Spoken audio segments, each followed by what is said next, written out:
আমার মতন উত্তম কুমারের সব ফ্যানেরই মহানায়ককে জমিদার হিসেবে দেখতে দারুণ লাগে। সে কি আমেজ, সে কি রোয়াব, লাল পাথর স্ত্রী আর সন্ন্যাসী রাজা। 1975 সালে রিলিজ হয় পীযূষ বোস পরিচালিত সন্ন্যাসী রাজা।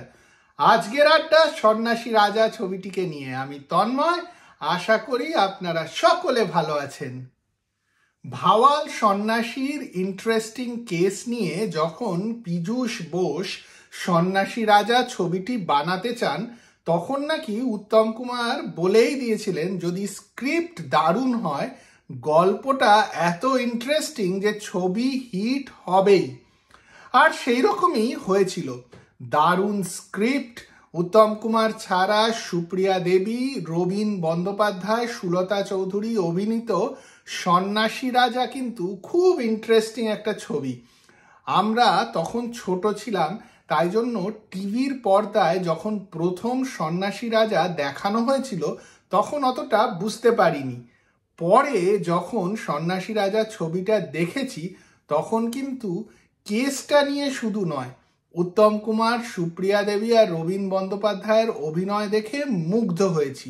এইরকমই একটা ছবি সন্ন্যাসী রাজা। দারুণ ডায়লগ, সত্যি দারুণ একটা স্ক্রিপ্ট, আর প্রত্যেকটা মুহূর্তই খুব ইন্টারেস্টিং। আসল ঘটনাটাই খুব ইন্টারেস্টিং আর নানা রকম টুইস্ট অ্যান্ড টার্নসে ভরা। তবে সেই গল্পটাকে ড্রামাটাইজ করে ছবির পর্দায় পীযূষ বোস এত সুন্দরভাবে আমাদেরকে দেখিয়েছিলেন যে দেখে মুগ্ধ হওয়া ছাড়া কোনো উপায়ই নেই। আর এই রকম স্ক্রিপ্ট যখন মহানায়ক পেতেন তখন ফাটিয়ে দিতেন। ওভার অ্যাক্টিং করছে না মেথড অ্যাক্টিং করছে তাই নিয়ে কাউর কিছু আসা যেত না। মুগ্ধ হয়ে দেখা ছাড়া কোনো উপায় নেই। উত্তম কুমারের সে কি রেলা স্ক্রিনে, যেভাবে উনি জমিদার হিসেবে তাকান, যেভাবে কথা বলেন, যেই রকম ভাবে হাঁটাচলা করেন, সব দিক থেকেই একেবারে 100-100।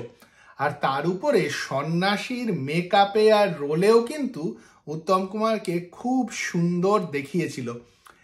এক কথায় সন্ন্যাসী রাজাতে উত্তম কুমার সত্যি রাজার রাজা। এছাড়া সুপ্রিয়া চৌধুরী, রবীন বন্দ্যোপাধ্যায় আর সুলতা চৌধুরীর অভিনয়কে বাহবা জানাতেই হয়। নচিকেতা ঘোষ আর গৌরীপ্রসন্ন মজুমদারের জুটি কামাল করেছিল।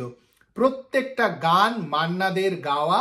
একটা শ্লোক আছে হেমন্ত মুখোপাধ্যায়ের গলায়। সব মিলিয়ে সন্ন্যাসী রাজার গানগুলো সত্যি খুব সুন্দর। আমার প্রিয় কাহার বা নয়, দাদরা বাজাও, উল্টোপাল্টা মারছো চাটি, শশীকান্ত তুমি দেখছি আসরটাকে করলে মাটি। এই গানটা যখনই তখন টিভির পর্দায় চিত্রমালায় আসতো, বসে দেখতাম আর এনজয় করতাম উত্তম কুমারের লিপসিং। দারুণ না? সন্ন্যাসী রাজাতে উত্তম কুমারের লাঠি খেলাও আছে শম্ভু ভট্টাচার্যের সঙ্গে। আপনারা যারা উত্তম ভক্ত, আমার মনে হয় আপনারা সন্ন্যাসী রাজা ছবিটি নিশ্চয়ই দেখেছেন। আর যদি না দেখে থাকেন তাহলে এক্ষুনি দেখে ফেলুন। কমেন্ট বক্সে জানান সন্ন্যাসী রাজা ছবিটি আপনাদের কিরকম লাগে আর কোন মুহূর্তটা সবচেয়ে প্রিয়।